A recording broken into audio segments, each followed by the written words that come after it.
नमो नमः। अहम डॉक्टर राम कुमार झा, ज्योतिष प्राध्यापक, श्री जगदम्बा संस्कृत महाविद्यालय, बाथो, बेनीपुर, दरभंगा।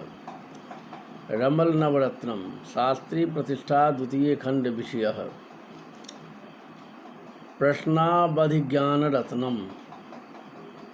प्रश्न के अवधि में पूर्वानीत अवधि के किस भाग में कार्य की सिद्धि होगी या नहीं, इस प्रकार का प्रश्न। पूर्वभागे च मध्ये च त्वन्ये सिद्धिश्च जायते तदर्थमुन्महान्तस्य चाब्दे वेदपङ्क्तिकम् अग्निस्थाने शून्यरूपं च जेकाङ्खण्डानां तान्यदहस्य क्रमेण अष्टौलेख्यं चापि वाज्वादिभागे तान्येयं वै सलिलेत् क्रमेण। एवमष्टाष्टखण्डस्य पङ्क्त्यो वेदसङ्ख्यका लह्याना हुमराख्या च बयाजाङ्गीशकौ तथा उन्महान्ताश्च शुद्धा वै क्रमादाद्ये भवन्ति हि।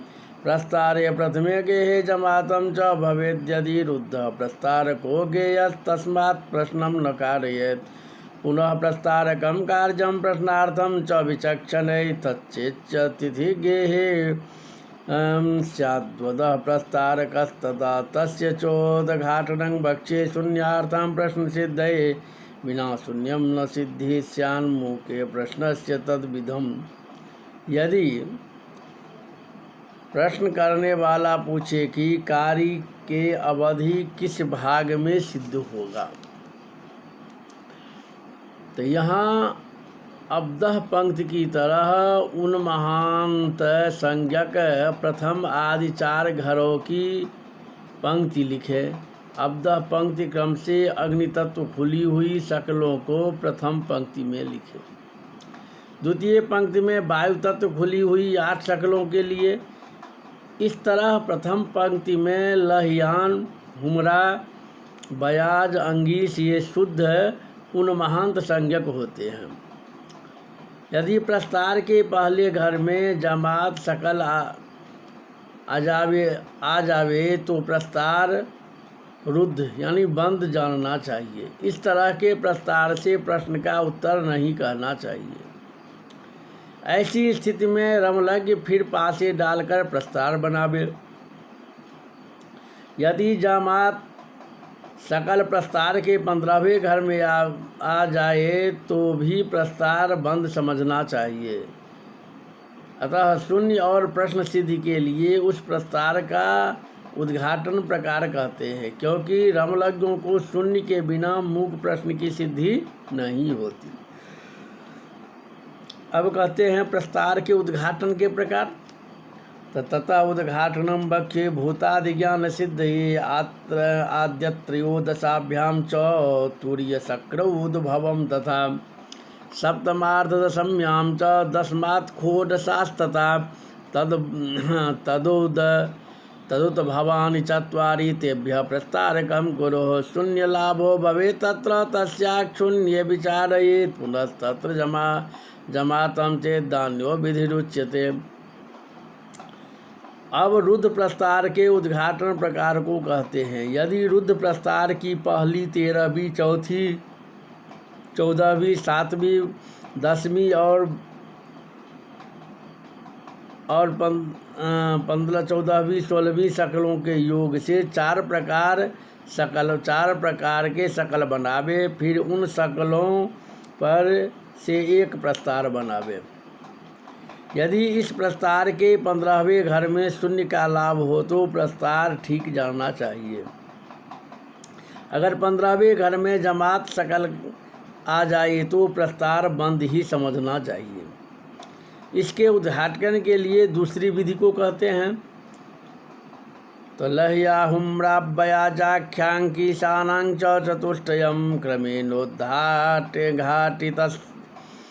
घाटितस्त्याद्याद्यै खण्डकर्योर्जेत सुधि चत्वायुत्पाद्य खण्डानि तेभ्यः प्रस्तारकं लिखेत्। शून्यलाभो भवेत्येव तस्मात् शून्ये विचारयेत्। प्रस्तारे तिथिखण्डे द्वितीयं शून्यं लभेत यश्चापि तत्शून्यमिति गेहात् क्रमशोत्पत्तिमार्गेण। अब दूसरा प्रस्तार भी बंद हो तो इस प्रस्तार की पहली आदि 4 शक्लों में क्रम से लहियान, हुमरा, बयाज, अंगीस, इन चारों शक्लों को मिलाकर 4 शकल बनावे। फिर इन 4 शकलों से एक प्रस्तार तैयार करे। इस प्रस्तार के 15वें घर में 2 शून्य वाली शकल रहती है। इस शून्य को 15वें घर से उत्पत्ति मार्ग द्वारा चालन करे। चालन प्रकार आगे कहते हैं। चाल्यम क्रममभिधास्येन जेन ज्ञानम झटिति संभवति तिथि गेहे जत्र शून्यम वाज्वादिके स्यात् तत्रैव 20 खंडे शून्यम चेद्यादि ततस्तमेवैतद्विश्वे चेद्यदि नंदे 10 तत्रैव शून्यके यात् शक्रज्ञेहे स जाति लाभे वै 12 पिवा तत्रैव यदि शून्यम चेद्दता तत्रैव गच्छति लाभे चेत् 5मे खष्टे शून्यम भवेद्यदि तत्रैव याति तत्शून्यम गृहे वै 12 यदि तथा च 7मे मृत्यु तत्रैव यदि खं लभे तत्रैव याति तत्शून्यम मे तत्शून्यस्य चालनम एवं तिथिगृहात् शून्यम तृतीयं चालयेत् बुधः प्रथमाष्टमयोर्मध्ये जत्र स्थिरं भवेत्। अर्थात अब शून्य चलाने की विधि को कहते हैं। 15वें घर की पहली शून्य जिस तत्व की हो उस तत्व की शकल 13वीं 14वीं दोनों घरों में से जिस घर में हो उसी घर के उसी तत्व से शून्य की स्थिति जाननी चाहिए। इस तरह यदि 13वें घर में शून्य गई हो तो 9वें या 10वें घर में उसी तत्व की जगह शून्य जाती है। यदि 14वें घर में शून्य गई हो तो 11वें या 12वें घर में उसी तत्व की जगह शून्य जाती है। 11वें घर से 5वें और 6ठे में शून्य आती है तो जहाँ शून्य की जगह शून्य हो वहाँ शून्य स्थिर हो जाती है। यदि 12वें घर में शून्य गई हो तो 7वें और 8वें घर में उसी तत्व की जगह शून्य जाकर स्थिर हो जाती है। इस तरह शून्य का चालन मैंने कहा।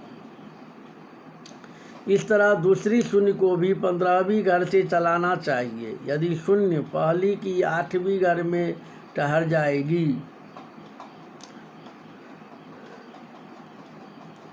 अब इसके विशेष प्रकार कहते हैं।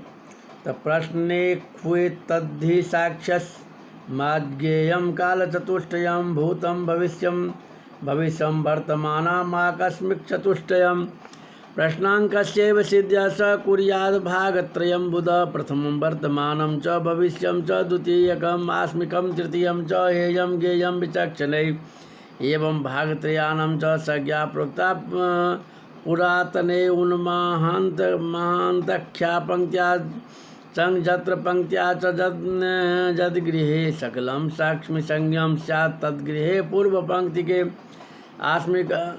आकस्मिकं फलं गेयं स्वपंक्त्या पृष्ठिके गृहे भूतकालस्य विज्ञान स्वाग्रे च वर्तमानकम् स्वादः पंक्त्या स्वगेहे च भविष्यस्य फलं भवेत् शुभम यत्र गतं खंडनं तत् सिद्धिर्भवेत् ध्रुवम्। पूर्वोक्त शून्य जहाँ ठहरती है इसमें चारों कालों का ज्ञान करना चाहिए। प्रथम भूत, दूसरा भविष्य, तीसरा वर्तमान और चौथा आकस्मिक काल है।